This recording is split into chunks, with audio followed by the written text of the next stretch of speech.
Hello friends, आज हम discuss करेंगे एप्लीकेशंस ऑफ आईआर स्पेक्ट्रोस्कोपी के बारे में। पहली एप्लीकेशन हो जाएगी identification of an organic compound. देखिए, किसी भी ऑर्गेनिक कंपाउंड के आईआर स्पेक्ट्रम के फिंगरप्रिंट रीजन की बात करें तो वो उस कंपाउंड की आइडेंटिटी को स्टेबलाइज करने में बहुत यूजफुल होता है।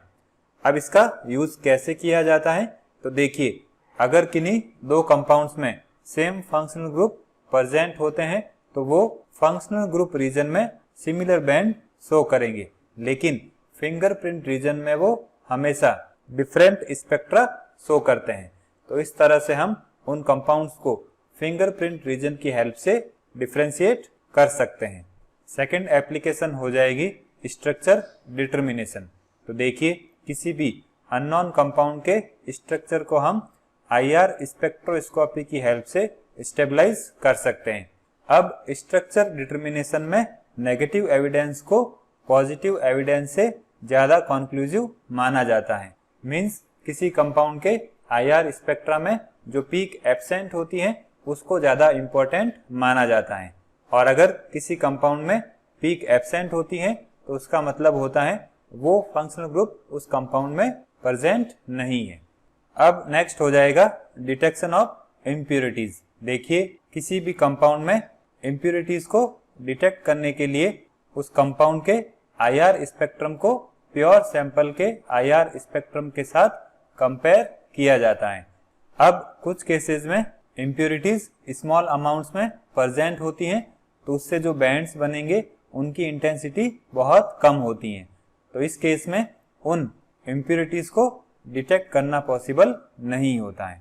अब नेक्स्ट पॉइंट हो जाएगा study of progress of reaction. देखिए, कोई भी रिएक्शन प्रोग्रेस कर रही है या नहीं कर रही है, मींस उसमें प्रोडक्ट का फॉर्मेशन हो रहा है या नहीं हो रहा है, तो इसको हम आईआर स्पेक्ट्रोस्कोपी के बेसिस पर डिटरमाइन कर सकते हैं। अब देखिए, जब रिएक्शन प्रोसीड होती है तो उस टाइम टू टाइम हम मिक्सचर के स्मॉल अमाउंट को लेकर उसके आईआर स्पेक्ट्रा का एनालिसिस किया जाता है, और उसके बेसिस पर हम डिटरमाइन कर सकते हैं कि रिएक्शन में प्रोडक्ट बन रहा है या नहीं बन रहा है। फिर नेक्स्ट पॉइंट हो जाएगा distinction between inter and intramolecular hydrogen bonding.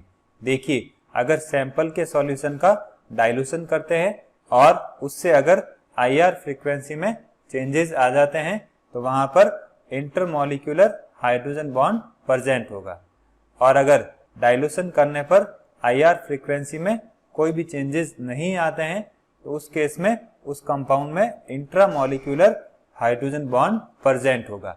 देखिए, इंट्रामोलिक्यूलर हाइड्रोजन बॉन्ड की बात करें तो वो विद इन द मॉलिक्यूल बनता है।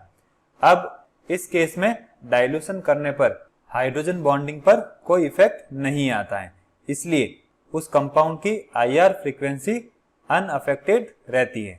और इंटरमॉलिक्यूलर के केस में हाइड्रोजन बॉन्ड डिफरेंट मॉलिक्यूल्स के बीच में बनता है, और जब इस कंपाउंड के सॉल्यूशन का डाइल्यूशन करते हैं तो ये हाइड्रोजन बॉन्ड यहाँ से ब्रेक हो जाता है।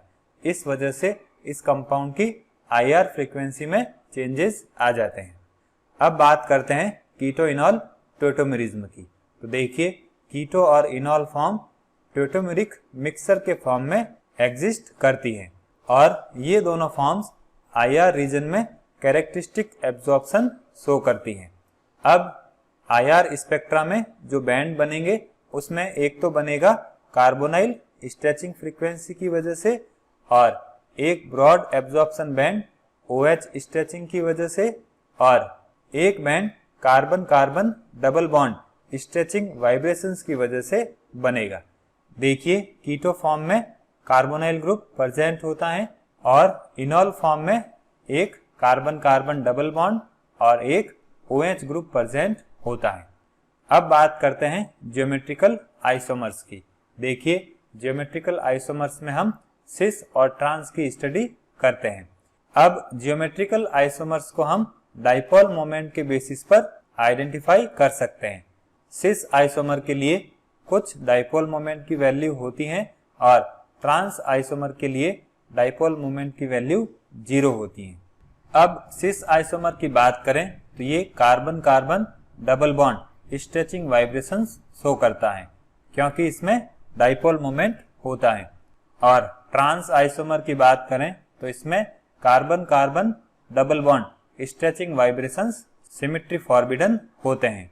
जैसे ट्रांस 1,2 डाइक्लोरोइथेन की बात करें तो इस केस में carbon carbon double bond stretching vibrations symmetry forbidden होते हैं। देखिए यहाँ पर ये दोनों बॉन्ड एक दूसरे के ट्रांस पोजीशन पर प्रेजेंट हैं। अब इन दोनों की स्ट्रेचिंग वाइब्रेशंस की वजह से इस मॉलिक्यूल के डाइपोल मोमेंट में कोई भी चेंजेस नहीं आते हैं, इसलिए इसमें carbon carbon stretching vibrations symmetry forbidden होते हैं। मींस यहाँ पर कार्बन कार्बन स्ट्रेचिंग वाइब्रेशंस की वजह से किसी भी तरह का एब्जॉर्प्शन नहीं होगा।